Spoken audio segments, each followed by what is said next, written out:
Hi. Welcome back to my ASMR. This is my official video for the year 2026. Happy New Year, everybody. So, today we're going to be talking about the miracle of Jesus Christ.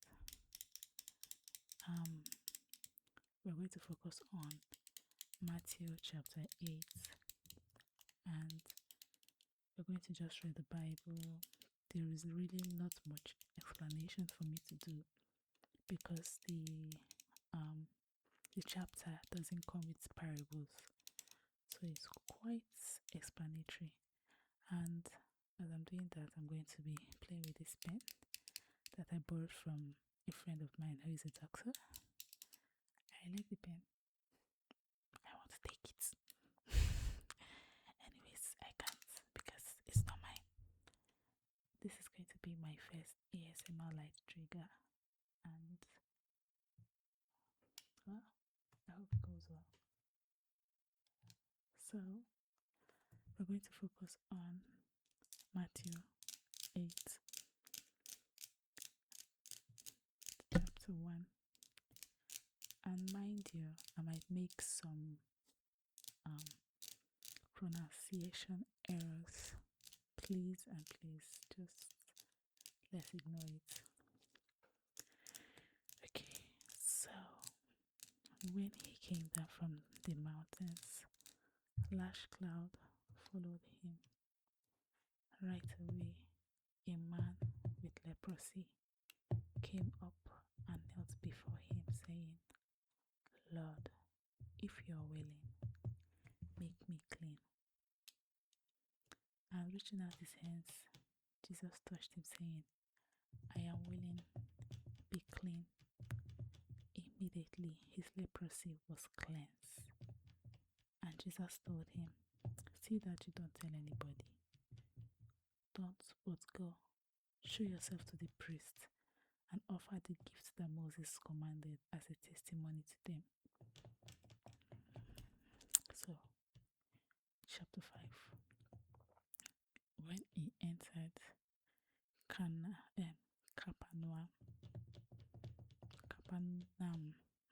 something, his centurion came to him, pleading with him, Lord, my servant is lying at home, paralyzed in terrible agony.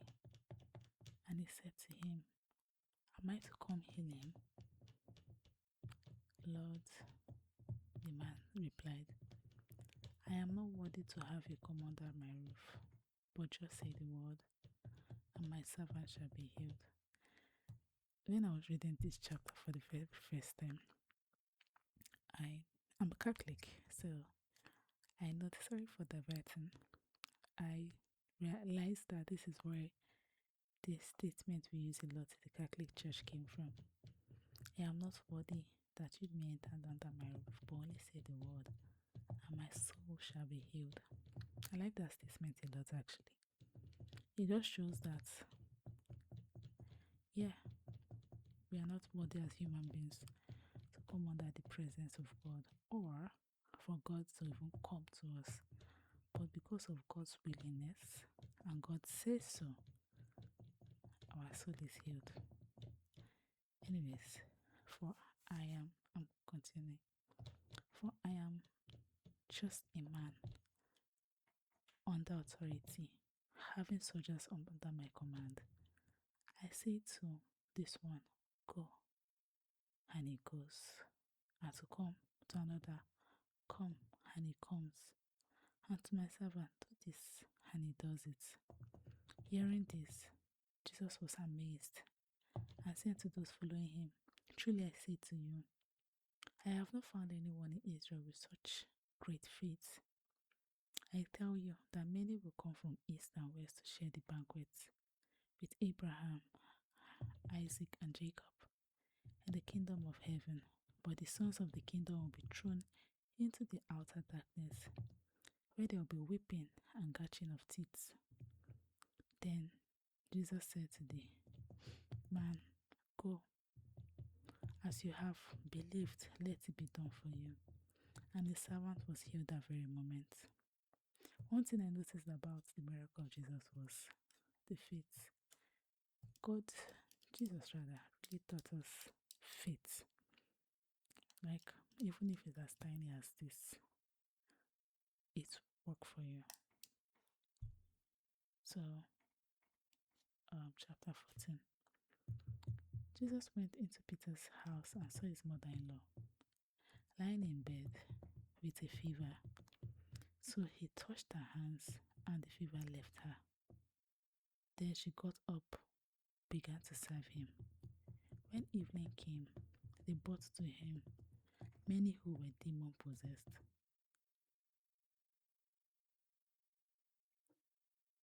He drove out the spirits with a word and healed those who were sick.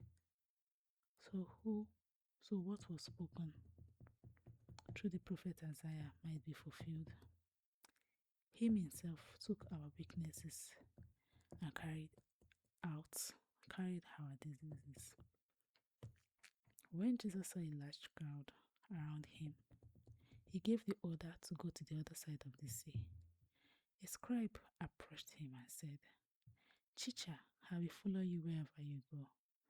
And Jesus told him, "Foxes have den, birds of the nest have nets, but the Son of Man has no place to lay his head." Which was true.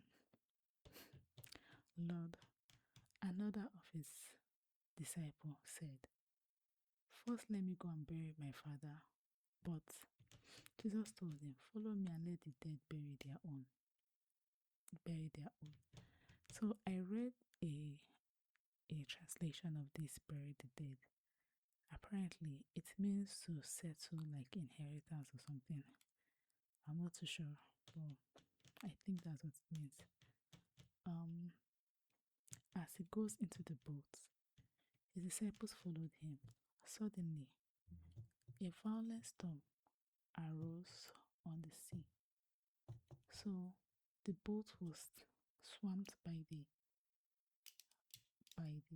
wave, but Jesus kept sleeping.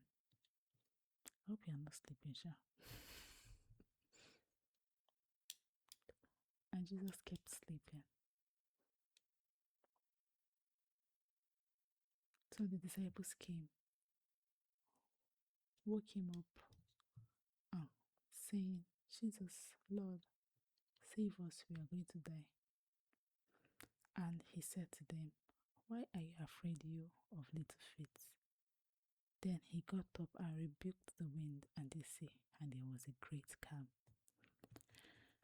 And the men were amazed, saying, "What kind of man is this? Even the wind and the sea obey him." And when they came to the other side, the region of the Gadarenes, two demon-possessed men met him as they came out of the tomb. They were so violent that no one could pass that way. Suddenly they shouted, "What do you have to do with us, Son of Man? You come here to torment us before the time." That statement is very, very clear that even Satan, anyways, I'll go to that. A long way off from them, a large herd of sheep, of pigs were feeding. "If you drive us out," the demons begged him, "send us into the herd of sheep, of pigs." "Go," he told them. So when he came out, he entered the pigs, and the whole herd rushed down to this steep bank into the sea and perished into the waters. Then the man who tended them fled. They went into the city and reported everything, especially when what had happened to those who were demon possessed. At that time, the whole town went out to meet Jesus, and they saw him and begged him to leave their region. Okay. So, I'll first talk about the story of the wind. sometimes I get surprised that people, the disciples, decided to follow Jesus and they get, you know, shocked by the power Jesus has. Like, you know, he preaches a lot about him being the Son of Man, and you are surprised by the powers he does. He was sleeping in that storm. I know I've never been to the sea before, but I know from movies how violent storms can be. And Jesus was sleeping. That's that's wild. Anyways, Jesus commanded the wind. He has been healing. I think prior to this, he had been doing a lot of miracles. And you think the wind and the storm would be a problem for him. So, anyways, and the fact that with all the things Jesus had done, the disciples still did not have enough faith. I wouldn't know what I would do in that situation, to be very honest with you. But I think I'll be calm, knowing that this man has healed people. He has done a lot of miracles. If even the first one, turning water to wine, should be enough assurance that okay, let me calm down for this man. I think he knows what he's doing. Then the driving of the demons from the man to the pigs. There's a significant word here. When they said, "What have you come to do with us, Son of Man? Have you come here to torment us before the time?" That word, before the time.